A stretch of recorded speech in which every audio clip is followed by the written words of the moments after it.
Hi കൂട്ടുകാരെ, എല്ലാവർക്കും അജ്മോൾസ് വീട്ടിലേക്ക് സ്വാഗതം. ഇന്ന് നമുക്ക് കുറച്ച് സ്കിൻഡാപ്സസ്, പിക്ടസ്, എക്സോട്ടിക്കായും പിന്നെ കുറച്ച് ഗോൾഡൻ പോത്തോസും വെള്ളത്തിൽ നിന്ന് നമുക്ക് മണ്ണിലേക്ക് മാറ്റാം. നമുക്ക് കാണുമ്പോൾ അറിയാം ഇതിന് നന്നായിട്ട് വേരൊക്കെ ഉണ്ടായിട്ടുണ്ട്. പക്ഷേ ഇതിൻ്റെ ഇലകൾക്ക് ഒരു 6 മാസമായിട്ട് ഇത് വെള്ളത്തിലാണ്. ഇവിടെ വിൻ്റർ ആയിരുന്നുകൊണ്ട് ഞാനിത് വെള്ളത്തിൽ വളർത്തുകയായിരുന്നു. പക്ഷേ ഇതിൻ്റെ ഇലകൾക്കൊക്കെ ചെറിയ ഡാമേജ് സംഭവിച്ചിട്ടുണ്ട്. വെള്ളത്തിൽ കൂടിയ നാൾ ഇരുന്നുകൊണ്ടായിരിക്കാം. അതുപോലെ ഇതിന് ആവശ്യമുള്ള ന്യൂട്രിയൻസ് ഒന്നും വെള്ളത്തിൽ നിന്ന് ഇനഫായിട്ട് കിട്ടുന്നുണ്ടായിരിക്കുകയില്ല. അതുകൊണ്ട് ഇവയെല്ലാം നമുക്ക് ഇന്ന് മണ്ണിലേക്ക് മാറ്റാം. അതിനായിട്ട് ഞാൻ എടുത്തിരിക്കുന്ന കമ്പോസ്റ്റ് മിറക്കിൾ ഗ്രോയുടെ ഒരു മോയ്സ്ചർ കൺട്രോൾ കമ്പോസ്റ്റ് ആണ്. പിന്നെ ഞാൻ എടുത്തിരിക്കുന്നത് കോക്കോപീറ്റിന്റെ ഒരു ബ്ലോക്കിൽ നിന്നും കുറച്ച് ചരണ്ടിയെടുത്ത് നന്നായിട്ട് നനച്ച് ഈ കമ്പോസ്റ്റിന്റെ കൂടെ മിക്സ് ചെയ്യുകയാണ് ഞാൻ ചെയ്തത്. വെള്ളത്തിൽ പ്രൊപ്പഗേറ്റ് ചെയ്തതിന് ശേഷം മണ്ണിലേക്ക് നട്ട ഒരെണ്ണമാണിത്. കുഴപ്പമൊന്നും ഇല്ലാതെ വളരുന്നുണ്ട്. വളരെ സ്ലോ ഗ്രോയിങ് പ്ലാന്റ് ആണിത്. അപ്പം നമുക്ക് ഇത് മണ്ണിലേക്ക് നടാം. ഞാൻ ചെറിയ ഒരു പോട്ടിലേക്ക് ആദ്യം നടുന്നത്. പിന്നീട് ഇത് വളർന്നു കഴിയുമ്പോൾ ഇതെല്ലാം കൂടെ ഒന്നിച്ച് ഒരു വലിയ പോട്ടിലേക്ക് വെച്ചിട്ട് ക്ലൈമ്പിംഗ് ആയിട്ടോ ട്രേഡിംഗ് ആയിട്ടോ നമുക്ക് വളർത്താം.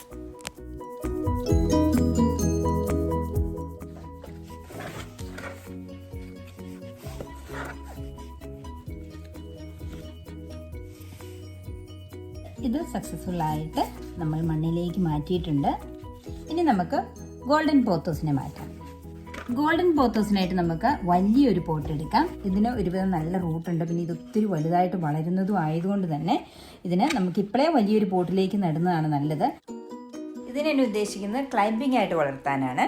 അതുകൊണ്ട് തന്നെ നമുക്കിതിനെ ഈ പോട്ടിന്റെ ചുറ്റുമായിട്ട് നടാം. നടുക്ക് ഒരു മോസ്റ്റിക്ക് നമുക്ക് പിന്നീട് പിടിപ്പിക്കാനുള്ളതല്ലേ.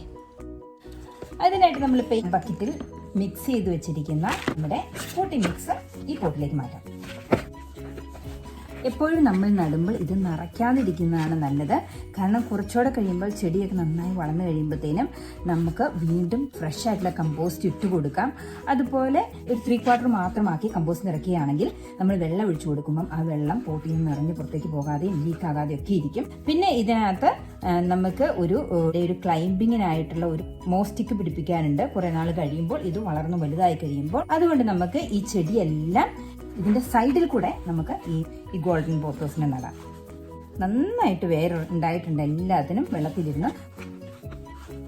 ഇപ്പം എൻ്റെ മോസ്റ്റിക്ക് ഇല്ലാത്തത് കൊണ്ടാണ് ഞാൻ ഇപ്പോൾ തന്നെ ഇതിൻ്റെ നടുക്ക് ഈ മോസ്റ്റിക്ക് വെക്കാത്തത്. ഇനി എനിക്ക് ഒരെണ്ണം ഉണ്ടാക്കണം. അല്ലെ മേടിച്ചിട്ട് ആമസോണിൽ നിന്ന് ഓർഡർ ചെയ്ത് മേടിച്ചിട്ട് വേണം നമുക്ക് ആ മോസ്റ്റിക്ക് ഇതിനകത്ത് സെറ്റ് ചെയ്യാൻ.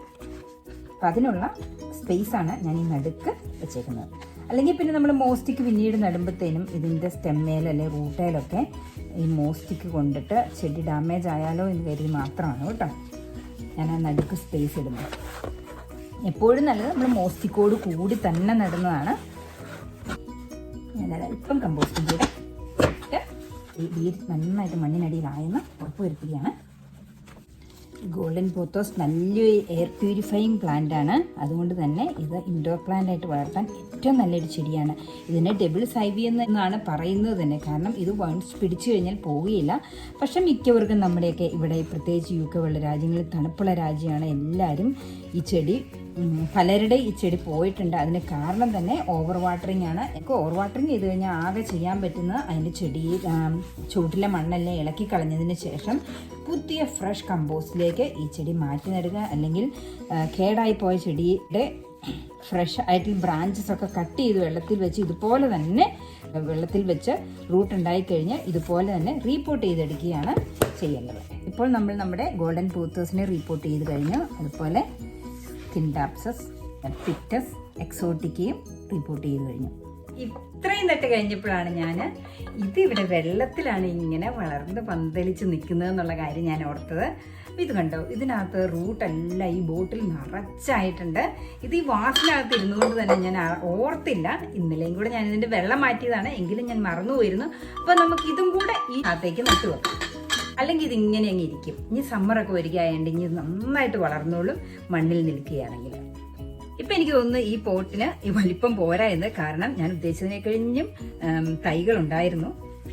എനിവേ നമുക്ക് ഉള്ളതിനകത്ത് തന്നെ വെച്ച് അഡ്ജസ്റ്റ് ചെയ്യാം. എത്രയും കൂടുതൽ തൈകൾ നടുന്നു അത്രയും ബുഷിയായിട്ടായിരിക്കും ഈ ചെടി വളരുക. ഇത് നമ്മുടെയൊക്കെ നാടുകളിൽ പറമ്പിൽ കൂടെയൊക്കെ എന്തോരം പടർന്ന് വളരുന്ന ഒരു ചെടിയാണ് അല്ലേ. നമ്മൾ ഇതിനെ ഇവിടെയൊക്കെ ഇൻഡോർ പ്ലാന്റ് ആയിട്ട് എന്ത് കാര്യമായിട്ടാണ് നോക്കുന്നത്. നോട്ടം കൂടുന്നത് കൊണ്ടാണ് മിക്കവരുടെയും ഈ ഗോൾഡൻ പോത്തോസ് ചീഞ്ഞു പോകുന്നത്. അതുകൊണ്ട് അധികം വലിയ കാര്യമായിട്ട് നോക്കുകയൊന്നും വേണ്ട. ഇതിനെ മണ്ണിലേക്ക് നടുക, ആഴ്ചയിൽ ഒന്നൊക്കെ വെള്ളം ഒഴിച്ചു കൊടുക്കുക. പിന്നെ നിങ്ങൾക്ക് ഇത് ഒത്തിരി പെട്ടെന്ന് വളരണമെന്ന് ആഗ്രഹമെങ്കിൽ മാത്രം കുറച്ച് വളമൊക്കെ പ്ലാന്റ് ഫുഡ്, ഇൻഡോർ പ്ലാന്റ് ഫുഡുകളുണ്ടല്ലോ ഇഷ്ടം പോലെ, മാർക്കറ്റിലെല്ലാം അവൈലബിൾ ആണ്. ബിയാൻക്യൂലും വിൽക്കോയിലും ഒക്കെ. അതൊക്കെ ഇവിടുത്തെ ഷോപ്പുകളാട്ടോ.